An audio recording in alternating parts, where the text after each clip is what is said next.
Баршаңызға қайырлы күн. Сіздермен бірге мен Жансая осындай әдемі дәмді етіп бауырмен тамақ жасауды көрсететін боламын. Ең алдымен бізге күріш керек. Күрішті мен орта кесемен өлшеп аламын. Сіздер де солай отбасыңызға қарай ыдыспен күрішті өлшеп алсаңыздар болады. Мен 2 орта кесе күріш аламын.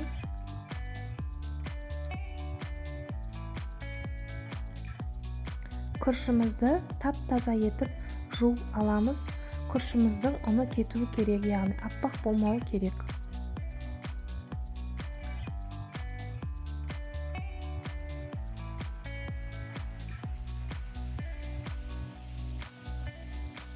Көріп тұрғандарыңыздай осындай тап-таза су болу керек. Біздің күрішіміз тазарды. Ыдысымызға саламыз күрішімізді.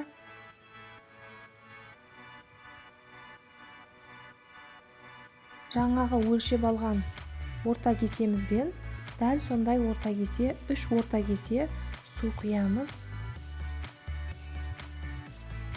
Салқын су. Дәміне қарай тұз саламыз. Сұйық май құямыз. 3 ас қасық сұйық май құйдым. Араластырып жібереміз осылай. Енді отқа қоямыз. Қайнағанша пиязымызды тураймыз. Міне осылай барлық пиязымызды турап аламыз. Күрішіміз қайнады. Міне енді астын пәсейтеміз. Сағатқа қарап 20 минут қайнатамыз. Ровно 20 минут. 20 минуттан соң өшіріп қоямыз. Пиязымызды турап алдық. Енді бауырымызды тураймыз.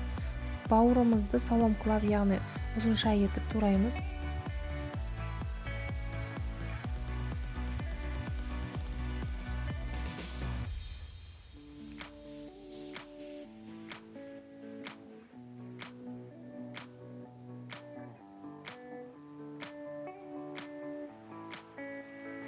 Бауырды да отбасыңызға қарай өлшеп қоссаңыздар болады.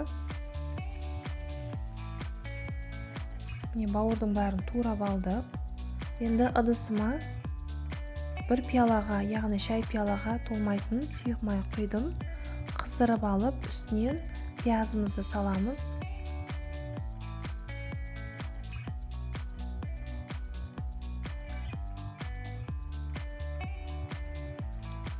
Пиязымыз қуырылғанша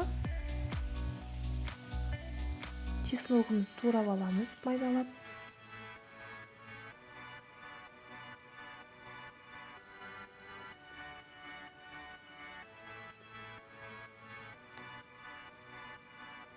Міне турап алдық чесногымызды. Пиязымыз қуырылып жатыр. Міне бағалде биік болып тұрған пиязымыз пәсиді.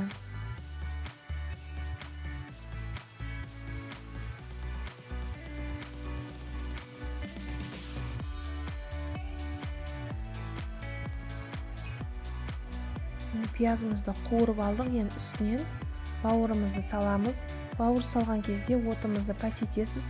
Жай отқа қоясыздар. Себебі қатты отқа қойсаңыздар бауырларыңыз пісіп кетеді. Дәміне қарай тұз саламыз. Дәміне қарай қара бұрыш себеміз. Бауырды 1-2 аунатып, 1-2 қозғап, үстінен су құямыз.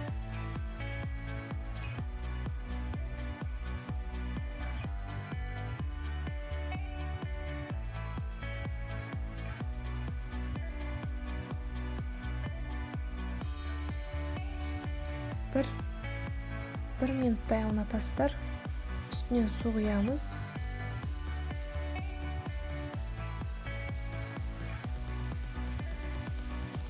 Суын аз қылып құйсаңыздар болады.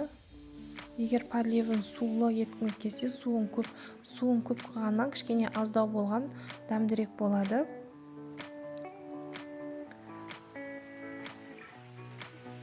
Су қайнаған кезде дәмін көрсеңіздер болады. Енді үстіне жаңа турап алған чесногымызды саламыз. чеснокты астына жіберіп 1-2 қозғап оттың астын өшіреміз. Бауырымыз дайын болды. Енді жаңағы піскен күрішіміздің бетін ашып қозғаймыз.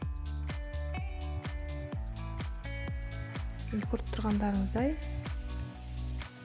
дана-дана болып пісіп шыққан күріш.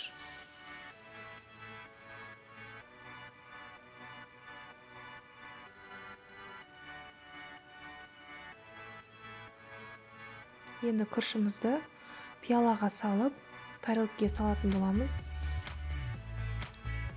Осылай жасаңыздар, тарелкада әдемі көрінеді.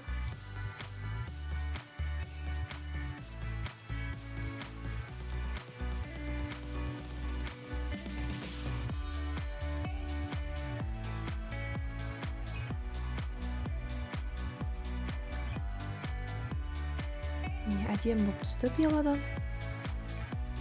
Енді жанына подлив құямыз.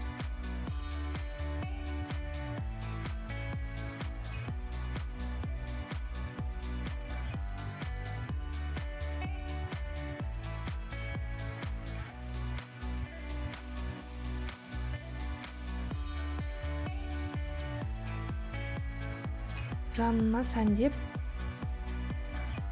помидор, яғни қызанақ қоямыз. Дайын болды тамағымыз. Істеп көріңіздер, ас болсын. Егер видеом ұнаса, лайк, комментарий қалдыруды ұмытпаңыздар. Менің каналыма тіркеліп, қоңыраушаны басып қойыңыздар. Менің жаңадан салған видео рецепттерімді жіберіп алмас үшін. Менің каналымда бұдан да басқа дәмді тағамдар, тәттілердің рецептері бар. Кіріп көріңіздер.